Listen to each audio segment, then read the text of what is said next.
Dear students, welcome again in Noria English classes on YouTube channel। जैसे कि विद्यार्थियों, हम जो टेंस का टॉपिक हमने शुरू किया था और वो हम कंप्लीट पढ़ चुके हैं और आशा करते हैं कि वो टॉपिक आपका क्लियर हो चुका होगा। आज जो हम टॉपिक पढ़ने जा रहे हैं, या हम ये कह सकते हैं कि यहाँ से आज से इस वीडियो के माध्यम से हमारी जो ग्रामेटिक जो पोर्शन है, जो टॉपिक्स हैं, वो स्टार्ट हो चुके हैं। आज हम सबसे फर्स्ट टॉपिक जो होता है नरेशन, ये हम पढ़ेंगे। नरेशन के बारे में विद्यार्थियों अक्सर स्टूडेंट्स भी सोचते हैं कि ये बहुत ही हार्ड टॉपिक होता है और बहुत मुश्किल से समझ में आता है, ऐसा विचार या साइको एक सोच हो जाती है जब इसको हम पढ़ते हैं। लेकिन आज आप देखेंगे कि हम इसको इतनी सिंपल ट्रिक से या इतना इजी वे से पढ़ेंगे कि आपको बखूबी समझ में आएगा। और ये टॉपिक या वीडियो देखने के बाद नरेशन से संबंधित आपकी कोई भी प्रॉब्लम, शायद मुझे नहीं लगता है कि इसको पढ़ने के बाद आपके जहन में या दिमाग में कोई संशय बना रहे। तो आइए शुरू करते हैं हमारा टॉपिक नरेशन। विद्यार्थियों, सबसे पहले आप देखेंगे नरेशन हमने यहाँ लिखा हुआ है, तो नरेशन का मीन जो होता है वर्णन, यानी किसी भी घटनाक्रम का, किसी भी घटना का जो नरेशन किया जाता है, उसको हम वर्णन किया जाता है, उसको हम नरेशन कहते हैं। इसमें हम देखते हैं कि नरेशन यानी वर्णन करना, तो उसके लिए हम देखते हैं एक व्यक्ति वर्णन करने वाला होता है और दूसरा व्यक्ति उसको सुनने वाला होता है। ये हमको पता है। जैसे मान लीजिए मैं आपको कुछ कह रहा हूं, तो मैं कहने वाला हूं, आप मेरी बात सुन रहे हैं, तो इसका मतलब दो व्यक्ति रहते हैं, एक कहने वाला और एक सुनने वाला।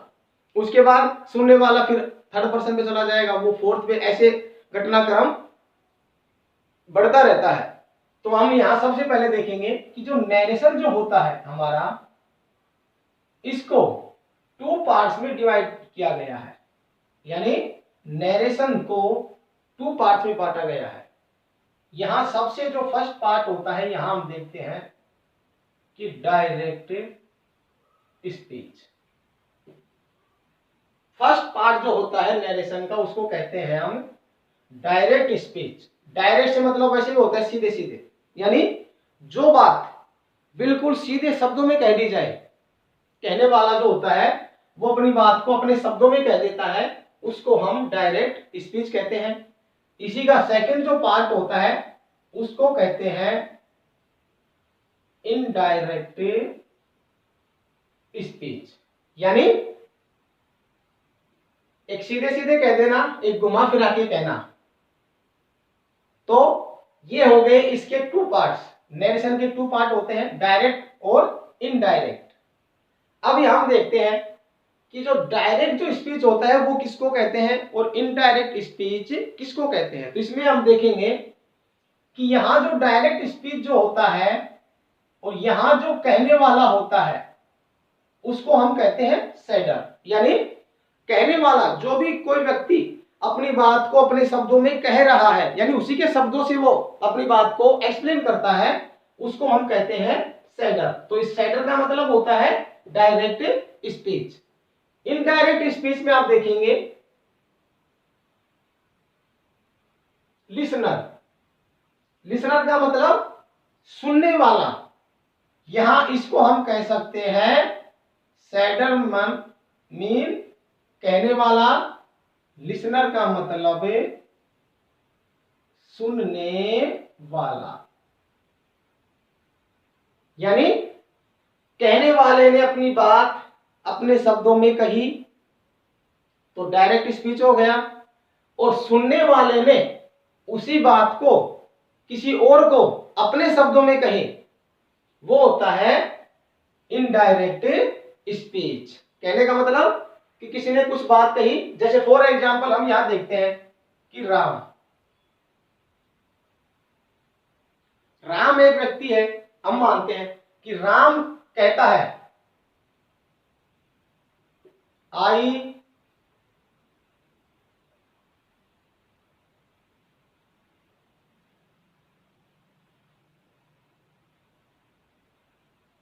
गोइंग टू जयपुर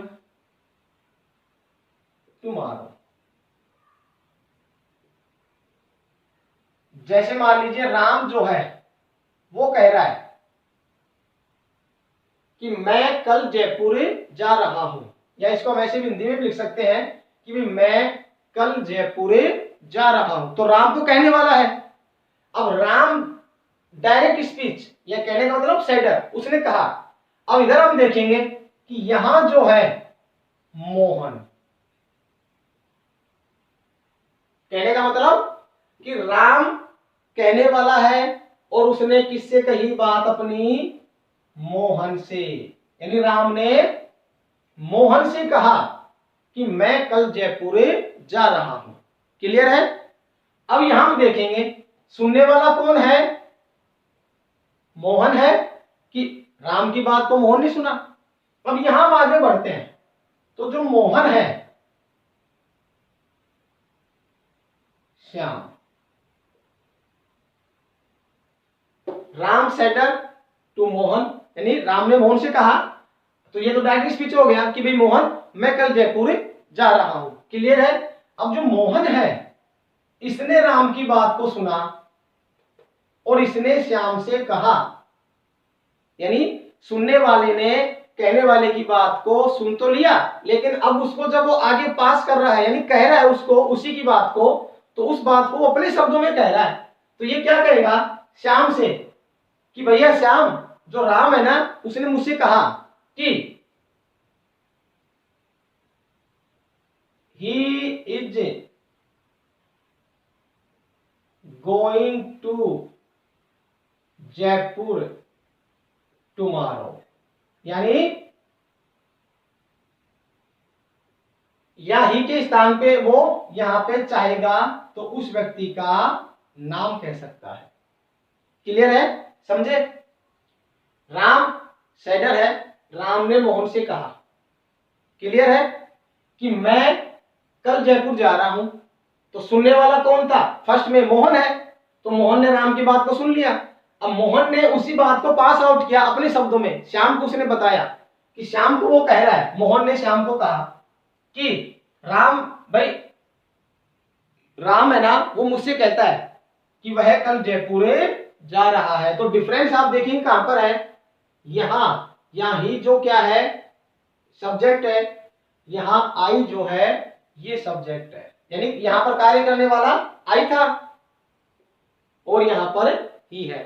बाकी आप देखेंगे कि नरेशन जो उसमें नो चेंज है, कहीं पे कोई परिवर्तन नहीं हुआ। परिवर्तन यहां पे हुआ है कि यहां मैं था कि मैं कल जयपुर जा रहा हूं, यहां क्या हो गया कि वह कल जयपुर जा रहा है। तो कहने का मतलब डायरेक्ट का मीन कि कहने वाला अपनी बात को अपने शब्दों में कहे, वो डायरेक्ट स्पीच रहेगा। और कहने वाले की बात को जो सुनने वाला होता है उसकी बात को उसने सुना, उसी के शब्दों से सुना उसने, बट जब वो कहेगा तो अपने शब्दों से किसी थर्ड पर्सन को कहेगा, तो वो उसको कहेंगे हम इनडायरेक्ट स्पीच। तो विद्यार्थियों, मुझे नहीं लगता है कि अब डायरेक्ट और इनडायरेक्ट का जो डिफरेंस है वो शायद आपका कंसेप्ट क्लियर हो गया होगा। अब हम आगे बढ़ते हैं कि जो डायरेक्ट स्पीच होता है, ये तो हमने दिखा है नरेशन के 2 पार्ट होते हैं, डायरेक्ट स्पीच और एक इनडायरेक्ट स्पीच। अब हम आगे बढ़ते हैं कि जो डायरेक्ट स्पीच है इसके भी हम देखेंगे 2 पार्ट्स होते हैं, यानी डायरेक्ट स्पीच को भी आप देखोगे 2 भागों में बांटा हुआ है। तो यहां हम देखते हैं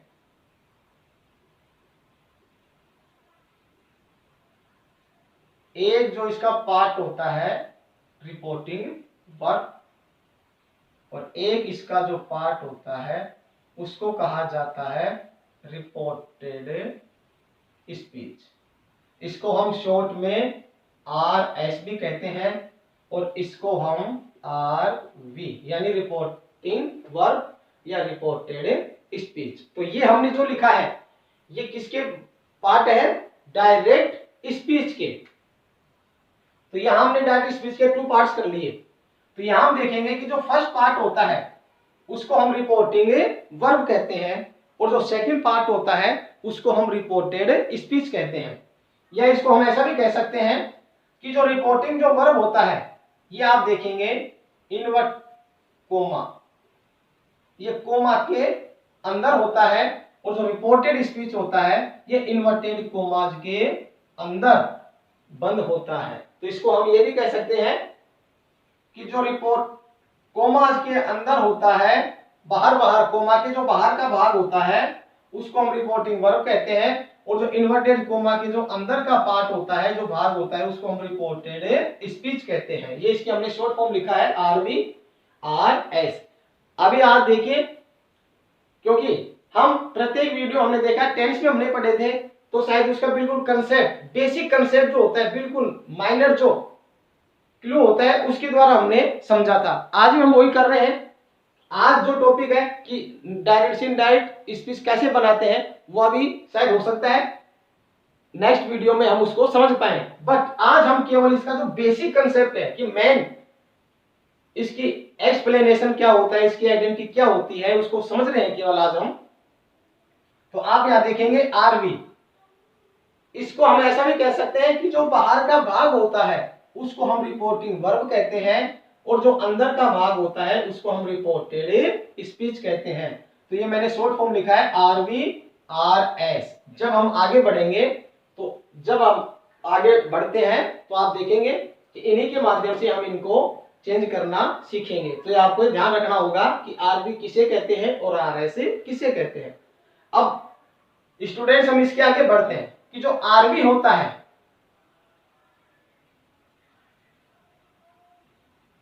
RV में भी हम क्या करते हैं, 2 पार्ट्स करते हैं।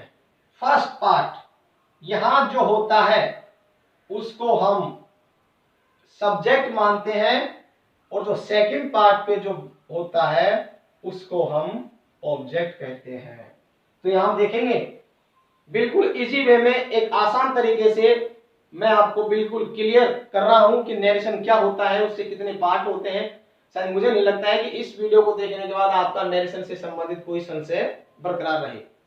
यहां देखेंगे रिपोर्टिंग वर्ब, रिपोर्टिंग वर्ब में भी 2 पार्ट्स होते हैं।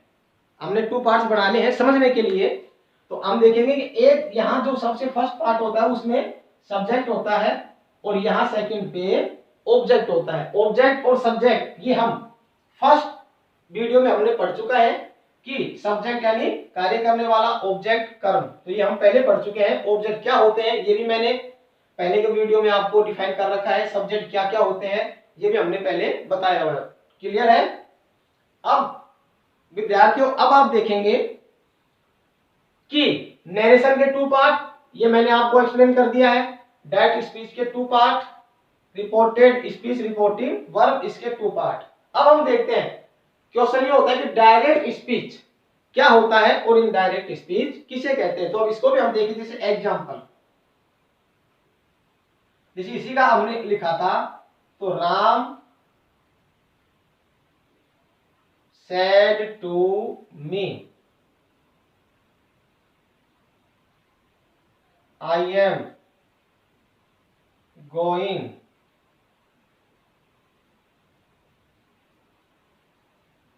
to Jaipur tomorrow। ये जैसे हमने सेंटेंस लिखा हुआ। अभी हम सिर्फ एग्जांपल समझने के लिए, अब ये बेसिक जो कंसेप्ट है वो क्लियर कर रहे हैं हम, अभी बना नहीं रहे हम इसको। इसके लिए तो आपके पास अपने पास बहुत नियम्स है, रूल्स है, किसको कैसे डिफाइन करना है, क्या करना है, किसके स्थान पे क्या लिखना है, किसको रिप्लेस करना है, वो बाद में आएगा। फिलहाल हम देखते हैं, यहां जैसे मान लीजिए हमने एक एग्जांपल लिखा है।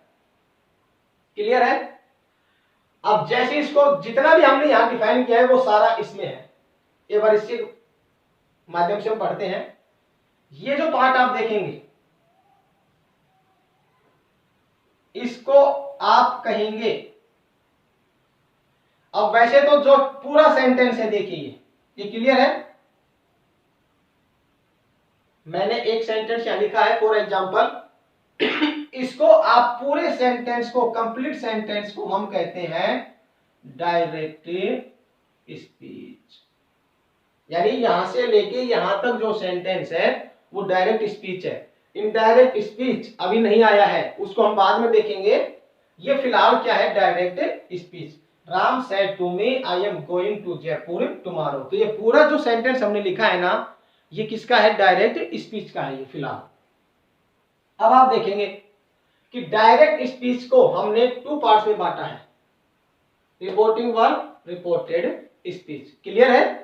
अब आप देखेंगे ये जो पार्ट है, ये कोमा के बाहर बाहर, सब दिख रहा है आपको, ये कोमा के बाहर जो भाग है इसको हम क्या कहते हैं, रिपोर्टिंग वर्ब। समझ रहे हैं। ये कोमा के इधर इधर जो पार्ट है ये रिपोर्टिंग वर्ब कहलाता है। और इधर इन्वर्टेड कोमास के अंदर ये जो I am going to Jaipur tomorrow, ये जो पार्ट है हमारा, ये क्या कहलाता है विद्यार्थियों, रिपोर्टेड स्पीच। क्लियर है। कोमा के बाहर इधर जो लिखा हुआ है राम सेड टू मी, ये जो पार्ट है केवल ये क्या कहला रहा है, रिपोर्टिंग वर्ब। और I am going to Jaipur tomorrow, ये जो हमने लाइन लिखी है, ये जो सेंटेंस हमने लिखा हुआ है, और आप देखेंगे हमने इन्वर्टेड कोमास के अंदर उसको बंद किया हुआ है, यानी ये पार्ट इन दोनों के अंदर अंदर है, यानी बाहर नहीं है। तो इस पार्ट को हम, इस भाग को क्या कहते हैं, रिपोर्टेड स्पीच कहते हैं। क्लियर है। अब देखिए, फिर हमने डिफाइन किया था कि रिपोर्टिंग वर्ब के भी टू पार्ट्स होते हैं, उसमें भी टू सीट बैठी रहती है, टू पार्ट्स होते हैं। तो यहां देखेंगे आप, यहां फर्स्ट ये हो गया सब्जेक्ट, ये फर्स्ट पार्ट है। यहां आप देखेंगे सेकंड पार्ट, ये हो गया ऑब्जेक्ट।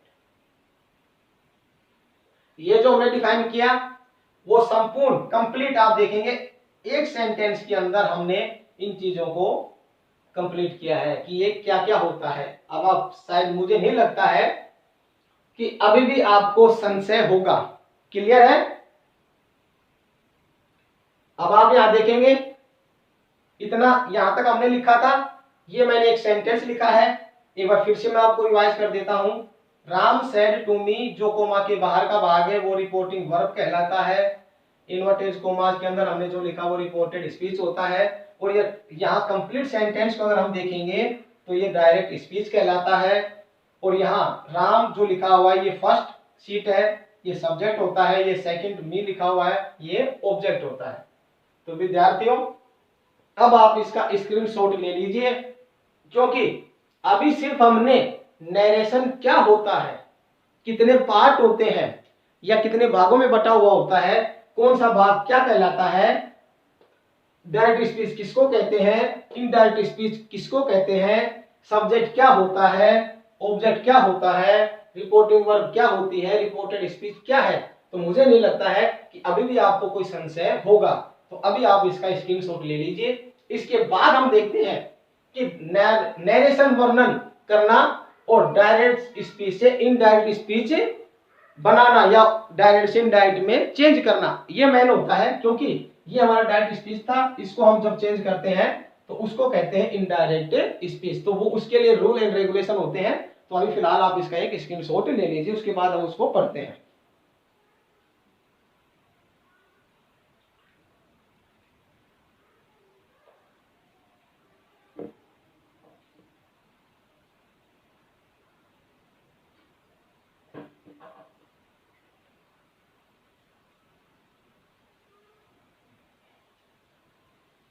डियर स्टूडेंट्स, अब हम आगे बढ़ते हैं। अभी हम बनाना नहीं सीख रहे हैं, अभी हम सिर्फ जो बेसिक जो रूल्स हैं नरेशन के वो फॉरवर्ड कर रहे हैं, यानी उनको हम पढ़ रहे हैं केवल कि वो क्या होते हैं। अब होते हैं स्टूडेंट्स कि डायरेक्ट स्पीच से इनडायरेक्ट स्पीच में चेंज करना या बनाना। तो यहां सबसे पहले हम लिखते हैं, देखिए, there are 3 changes to making direct speech to indirect speech. कहने का मतलब कि जब हम डायरेक्ट स्पीच से इनडायरेक्ट स्पीच बनाते हैं उस समय 3 चेंजेस होते हैं, यानी 3 परिवर्तन किए जाते हैं। कैसे कैसे क्या क्या परिवर्तन होते हैं वो हम पढ़ते हैं। तो यहां सबसे फर्स्ट जो परिवर्तन होता है यहां हम लिखते हैं फर्स्ट। इसमें आप देखेंगे जो मेन इंपॉर्टेंट है, चेंज ऑफ प्रोनाउन। स्टूडेंट्स, सबसे मेन जो चेंज होता है, या हम ये कह सकते सबसे मेन जो रूल है, ये आपको समझना है। इसका महत्वपूर्ण इंपॉर्टेंट रूल्स है ये। First change of pronouns. Pronouns first video जो हमने अपलोड किया था उसमें मैंने आपको क्लियर बताया था कि प्रोनाउंस क्या होते हैं और कैसे कैसे प्रोनाउंस आपको शो किया था मैंने कि ये प्रोनाउंस होते हैं, इस तरीके से ये ऐसे फॉर्म में बटे हुए रहते हैं। तो ये मैंने आपको पहले बता दिया है। और अगर आज जो विद्यार्थी डायरेक्ट इसको देख रहे हैं तो हो सकता है उनको समझ में नहीं आए कि प्रोनाउंस क्या होते हैं, तो इसके वो हमारा जो फर्स्ट वीडियो था उसको आप जरूर देखें, आपको क्लियर हो जाएगा कि प्रोनाउंस क्या होते हैं। क्लियर है? अब हम यहां देखते हैं। देखिए सबसे पहले फर्स्ट चेंज क्या था, चेंज ऑफ प्रोनाउन। इसमें आप देखेंगे फर्स्ट पर्सन, ये चेंज है फर्स्ट। इसको चलो हम ऐसा मान लेते हैं, ऐसे लिख लेते हैं, first change of pronoun first person. अब विद्यार्थियों क्वेश्चन बनता है कि फर्स्ट पर्सन क्या है। तो इसके लिए भी मैं आपसे ये कहूंगा कि ये मैं आपको पहले ही बता चुका हूं कि पर्सन कितने होते हैं, और पर्सन 6 होते हैं, और फर्स्ट पर्सन में कौन कौन से सब्जेक्ट इंक्लूड रहते हैं, सेकंड पर्सन में क्या क्या होता है, थर्ड में क्या क्या होता है, ये मैं आपको पहले बता चुका हूं। फिर से हम देखते हैं फर्स्ट पर्सन। यहां आप देखेंगे हम कि आई एंड वी। आई और जो वी जो सब्जेक्ट है उसको कंबाइंड लिखने पर हम मानते हैं फर्स्ट पर्सन। इनकी जो फैमिली होती है वो रहती है आई, माई, मी। यहां आप देखेंगे आवर, अस। तो ये प्रोनाउन की 3 फॉर्म होती हैं, ये मैंने पहले बताया था आपको। अब आपको ये लर्न करना है आई, माई, मी कि कौन से आई फर्स्ट पे, माई सेकंड पे, मी थर्ड पे, ऐसे सब की थर्ड फॉर्म रहती है। अब हमने लिखा है आई और वी, यानी ये फर्स्ट पर्सन है। अब इसको कैसे बदलते हैं, तो यहां लिखेंगे हम change according subject of RV. RV का मतलब आप समझ गए होंगे, मैंने पहले आपको बताया था कि हम शॉर्ट फॉर्म लिख रहे हैं वहां, हालांकि complete reporting verb. Reporting verb कहां होता है ये भी हम आपको बता चुके हैं। तो यहां हम देखेंगे कि जो फर्स्ट पर्सन है आई और वी, ये हम चेंज करते हैं आरवी के जो सब्जेक्ट होते हैं, सब्जेक्ट पे क्या लिखा हुआ है, उसके स्थान पे क्या लिखा होगा, उसके अकॉर्डिंग हम इनको चेंज करते हैं। सेकंड पर्सन होता है, देखिए यहां हम देखेंगे सेकंड पर्सन। इसमें आप देखेंगे स्टूडेंट्स यो, योर और फिर यो, यो, योर, यू, इसको हम मानते हैं सेकंड पर्सन। इसको हम देखेंगे तो ये चेंज अकॉर्डिंग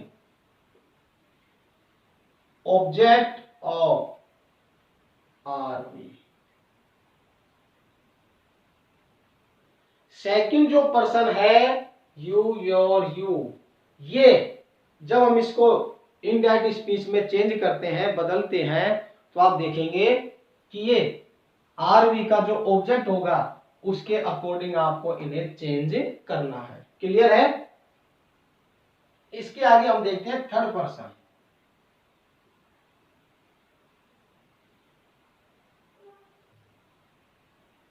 थर्ड पर्सन में क्लियर है। देखिए वैसे भी काउंटिंग में 3 हो रहा है, तो यहाँ जाहिर सी बात है 3 आने वाले हैं। ही, शी, दे। क्लियर है। इट का मीन इट ही रहता है, इट, इट्स, इट, वही बात है। ही, इसमें हम देखेंगे हिज, हिम। सी की फैमिली में होता है हर, हर।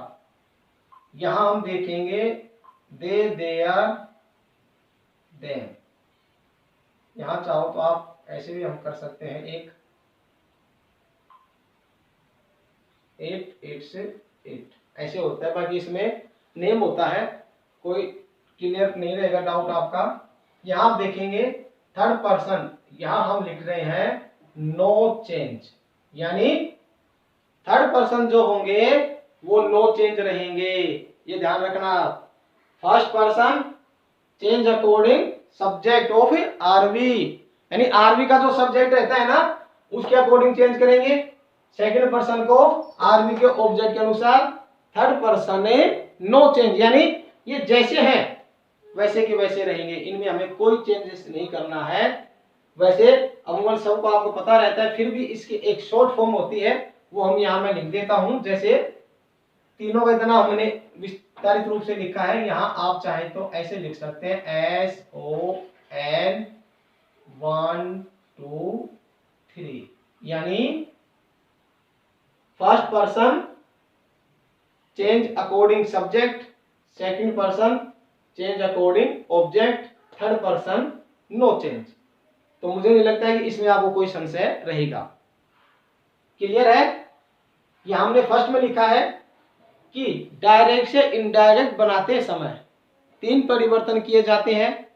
फर्स्ट जो मेन जो इंपॉर्टेंट परिवर्तन होता है, जो चेंजेस है, वो आपको विद्यार्थियों ये लर्न करना है, क्योंकि डायरेक्ट से इनडायरेक्ट हम जब मेकिंग करेंगे, उसको चेंज करेंगे, तो आपको उससे पहले ये रूल्स जो है आपको बिल्कुल उंगली पे लर्न होने चाहिए कि फर्स्ट पर्सन क्या होता है, कौन सा इसमें आता है। तो अब आप इसका स्क्रीनशॉट ले लीजिए।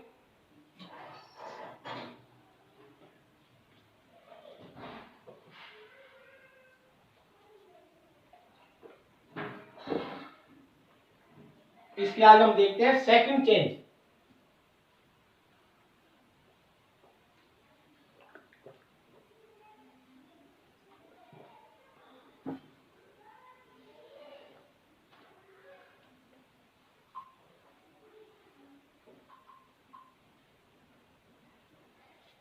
सेकंड चेंज जो होता है स्टूडेंट्स, वो होता है change of verb, change of verb. Verb से भी हेल्पिंग वर्ब भी अगर आप चाहें तो इसमें हम यहां समझने के लिए हम लिख सकते हैं। बाकी हेल्पिंग वर्ब और वर्ब इंग्लिश ग्रामर में उसको एक माना जाता है, बाकी हम समझने के लिए देखते हैं कि हेल्पिंग वर्ब डिफरेंस मान लेते हैं हम, तो आप यहां चाहते हैं सब लिख सकते हैं। अब सेकंड जो परिवर्तन होगा, देखिए ये आपको लर्न करना है। ये सारी चीजें जब आपको लर्न होगी, उसी के बाद आपको ये टॉपिक जो है क्लियर होगा, तभी आपको समझ में आएगा, अदरवाइज आपको समझ में नहीं आएगा। तो यहां देखिए second change, change of verb and helping verb. तो यहां हम देखते हैं, तो यहां मैं एक ऐसा बना देता हूं डायरेक्ट स्पीच, और इधर मैं लिख देता हूं इनडायरेक्ट स्पीच। इसको आप देख लेंगे तो कई बार टेंस के अकॉर्डिंग भी हो जाता है, वो टेंस वही सेम बात है। बाकी मैं आपको इजी वे में समझाने की कोशिश कर रहा हूं, ताकि आपको ये लर्न आसानी से हो जाएगा। कारण है, अब चेंज ओवर, अब देखिए यहां मैंने लिखा है डायरेक्ट स्पीच, इधर मैंने लिख दिया है इनडायरेक्ट स्पीच। तो ये मैंने क्यों लिखा है, इसको समझने के लिए मैं आपको बता रहा हूं कि ये क्वेश्चन है। डायरेक्ट स्पीच का मतलब क्वेश्चन, ये क्वेश्चन आ रहा है अपने पास, और इनडायरेक्ट का मतलब होता है आंसर। तो कहने का मतलब कि ये क्वेश्चन हो गए हमारे पास, और इसको हम आंसर मान सकते हैं। भाई हमें क्या करना है, जब हम इसको सोल्व आउट करते हैं तो हमारे पास डायरेक्ट स्पीच आता है, और उसको हमें इसमें कन्वर्ट करना होता है। तो इसका मतलब ये क्वेश्चन हमारे लिए और ये आंसर है। तो क्वेश्चन में इधर जो आता है उसके स्थान पर आंसर में हमें क्या रिप्लेस करना है वो हम राइट कर लेते हैं। तो यहां सबसे पहले हम देखेंगे वी फर्स्ट और वी एस या ई एस। वर्ब की फर्स्ट फॉर्म हो यानी डायरेक्ट स्पीच में, और इधर वर्ब के अंदर एस या ई एस अगर ऐड है तो यहाँ इनडायरेक्ट स्पीच में जब आप इसको मेक करेंगे तो यहाँ पर हम क्या कर देंगे, वर्ब की सेकंड फॉर्म। क्लियर है? यानी वर्ब की फर्स्ट फॉर्म होगी या वर्ब के अंदर एस या ई एस ऐड होके मिलता है, तो जब हम इसका आंसर बनाएंगे यानी इनडायरेक्ट स्पीच हम इसको कन्वर्ट करेंगे तो यहाँ पर हमें क्या करना है, वर्ब की सेकंड फॉर्म करना है। क्लियर है? नेक्स्ट देखते हैं। अब यहां आप देखेंगे डू डज, ये हम पहले पढ़ चुके हैं, टेंस पढ़ लिया हमने, सारी हेल्पिंग वर्ब्स उसमें यूज हो चुकी है। अगर हेल्पिंग वर्ब डू डज आती है तो आप इसके स्थान पर वर्ब की सेकंड फॉर्म राइट करेंगे, ये ध्यान रखना आपको। यानी डू डज के स्थान पे वी टू ही राइट करना है। आगे देखते हैं, अगर डू नॉट या डज नॉट, ये डिफरेंस आपको समझना है। यहां मैंने केवल डू और डज ही लिखा था, यहां मैंने डू और डज के साथ नोट प्लस किया है। अगर इनके साथ नोट यूज होता है तो यहां आप डिड नॉट राइट करेंगे। क्लियर है? अब आगे बढ़ते हैं। अगर ये V2 हमने आंसर में लिखा हुआ है, अगर V2 पहले से हमारे पास क्वेश्चन में आता है तो इसके स्थान पर आप क्या रिप्लेस कर देंगे, हैड प्लस वर्ब की थर्ड फॉर्म। ये ध्यान रखना आपको। यानी वर्ब की सेकंड फॉर्म अगर डायरेक्ट स्पीच में पहले से मिलता है तो उसका आंसर देते समय हमें हैड प्लस वर्ब की थर्ड फॉर्म लिखना है।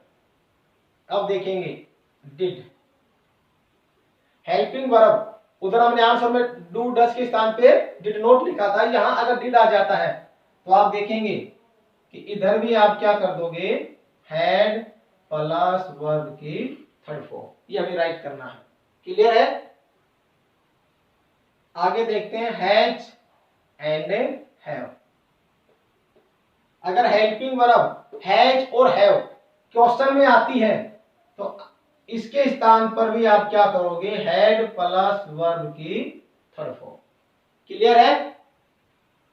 नेक्स्ट हम आगे बढ़ते हैं।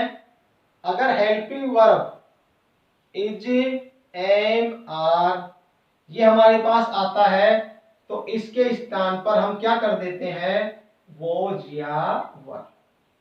ये ध्यान रखना आपको। अगर हेल्पिंग वर्ब डायरेक्ट स्पीच में या क्वेश्चन में आती है इज, एम, आर, तो इसके स्थान पर हम वॉज वर करते हैं। फिर आगे बढ़ते हैं।